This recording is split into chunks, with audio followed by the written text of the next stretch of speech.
Programme में आने में थोड़ा सा देर हो गई मेरे को, और अगर मैं यहाँ नहीं आ पाता तो शायद अपने आप को ज़िंदगी भर माफ़ नहीं कर पाता। आगरा की सरजमी पर आके आपने ये जो रोशनाई जगाई है, ये वाकई में हम तो उस अल्लाह ताला से दुआ करेंगे। जी हाँ, अल्लाह ताला से दुआ करेंगे कि आप जैसे 10-20 और नेक दिल और इतने पढ़े लिखे, इतने इंटेलेक्चुअल आदमी और पैदा करें, जिससे कि जाके आप भारत का कोना कोना, देश का कोना कोना रोशन करें। तहे दिल से स्वागत आपका। मेरा एक छोटा सा सवाल से पहले थोड़ा सा, एक हमारे भी गुरु ग्रंथ साहब के अंदर गुरु नानक साहब ने पूरी दुनिया का चक्कर लगाया, जिसके अंदर मक्का मदीना भी शामिल है। और जैसा कि एक सवाल इससे पहले हो चुका है कि गैर मुस्लिम जो है मक्का मदीना में अलाउड नहीं, या वहाँ का कैंटोनमेंट जो है अलाउ परमिशन नहीं देता। मगर ये तो तय है, आप मानते हैं, इस्लाम मानता है, हम मानते हैं, हमारे ग्रंथों के अंदर दर्ज है। गुरु नानक साहब के 2 चेले थे, एक बाला और एक मर्दाना, एक हिंदू और एक मुस्लिम। मर्दाना की बहुत ख्वाहिश थी कि मुसलमान जब तक पूरा मुसलमान नहीं कहलाने का हकदार, जब तक कि वो काबा का दर्शन ना कराए, तो गुरु नानक साहब उसको लेके और काबा गए। हमारे ग्रंथ के अंदर जो दर्ज है कि जब वो वहाँ पहुँचे, उन दिनों बहुत लंबा ये किस्सा है, 1 साल लगता था, और वो रूट सारा उसका वर्णन है। और वहाँ जब मक्का, जो मस्जिद के बाहर साथ ही एक दीवार थी जहाँ पर के भारत के जो मुसलमान दर्शन करने जाते थे काबा के, वो उनको वहाँ ठहराया जाता था। वहाँ की देखभाल जो करता था वो मुल्ला जीवन करता था। जब गुरु नानक साहब अपने चेलों के साथ में वहाँ पर पड़े थे, तो सुबह जब मुल्ला जीवन वहाँ की सफाई करने के लिए आया, तो उसने देखा गुरु नानक साहब के जो पैर थे वो काबा की तरफ थे।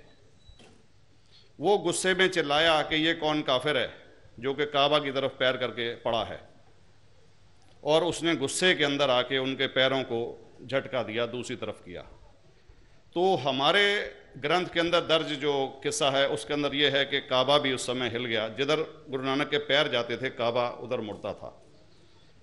तो वो जोर से चिल्लाया, ये कोई हजरत है, ये कोई औलिया है। तो उस समय के जो काजी थे मक्का के, काजी रुकनुद्दीन साहब थे, और शाह शरफ, कई हस्तियों के नाम हैं उसमें। तो मैं ये जानना चाहता हूँ कि ये वर्जन को आप मतलब एग्री करते हैं, और करते हैं तो इसका हमारे मुस्लिम ग्रंथों के अंदर किस तरीके से उल्लेख है, ये कृपया बताएं। भाई साहब ने एक सवाल पूछा अपने गुरु ग्रंथ साहिब के मुतालिक, और अल्हम्दुलिल्लाह मैं भी गुरु ग्रंथ साहिब पढ़ चुका हूँ। और जिस तरीके से, क्योंकि वक्त मुख्तसर सा होने की वजह से मुझे वक्त नहीं मिला कि गुरु ग्रंथ को भी कोट करूं। आपका सवाल का जवाब देने के पहले मैं आपसे ज़्यादा चाहूँगा कि इवन गुरु ग्रंथ की किताब पढ़ेंगे आप, ग्रंथ जिसे अधिग्रंथ कहते हैं, और कोई सिख से पूछेंगे कि खुदा का तसव्वुर क्या है, सबसे बेहतरीन जवाब कोई सिख दे सकेगा वो आपको कोट करेंगे जापूजी, जो गुरु ग्रंथ साहिब अधिग्रंथ के सबसे पहले चैप्टर है, सबसे पहला श्लोक, जिसके कहते हैं जापूजी, जिसके मानी है कि God is true, he is only one, he is not begotten and is free from fear and want. क्योंकि मैंने अंग्रेजी में पढ़ा हूं इसलिए मैं अंग्रेजी में उसे कह रहा हूं कि खुदा एक ही है, वो हक है, और वो ना किसी को जना है ना किसी को जनेगा, और वो इमॉर्टल है, ना कभी मर सकता है। और इसको सिखिज्म में जो खुदा को कहते हैं Omkara, in manifest form he is Omkara, and unmanifest form he is एक ओमकारा। और कई इसके एट्रीब्यूट्स है, मिसाल के तौर पे परवरदिगार, अकल, और उसे रहीम कहा गया है, Wahe Guru as one God कहा गया है, और it is strictly against idol worship and अवतारवादा। भाई साहब का सवाल था कि उनने ग्रंथ में पढ़ा कि गुरु नानक साहब मक्का के, और उनका पैर काबा की तरफ था, और कोई मौलवी ने पैर को हिलाए और काबा हिल गया। क्योंकि ये age of science and technology है, अगर कोई चीज़ जो किताब हजारों साल पहले लिखी गई है, 10,000 साल या 4,000 साल, तो शायद उसके बारे में हिस्टोरिकल रिकॉर्ड मिलना मुश्किल है। हालांकि इवन जीसस क्राइस्ट के बारे में 2,000 साल हिस्टोरिकल रिकॉर्ड है क्योंकि सिखिज्म जो एकदम नया मज़हब है, जितने मज़ाहिब के मुकाबले हिंदुस्तान में नया है, कुछ सैकड़ों साल पहले 15th सेंचुरी में, toward the end of the 15th century, Guru Nanak साहब जो पंजाब के थे, ये मज़हब तो कायम हुआ हार्डली 400-500 ईयर, 400-500 साल।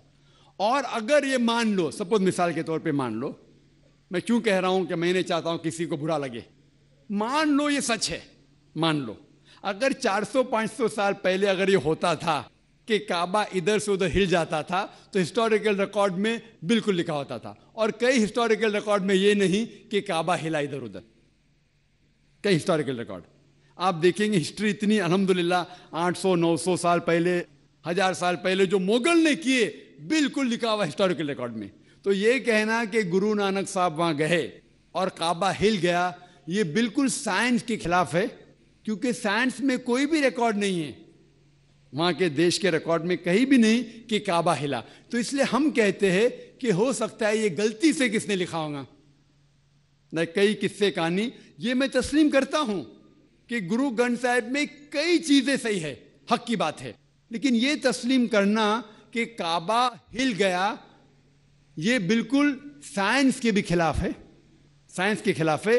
और इस्लाम में भी ये नहीं है। लेकिन ये कहना कि कोई गैर मुस्लिम जा सकता है, मुमकिन है चुपके से कोई गया तो हो सकता है, वो भी जवाब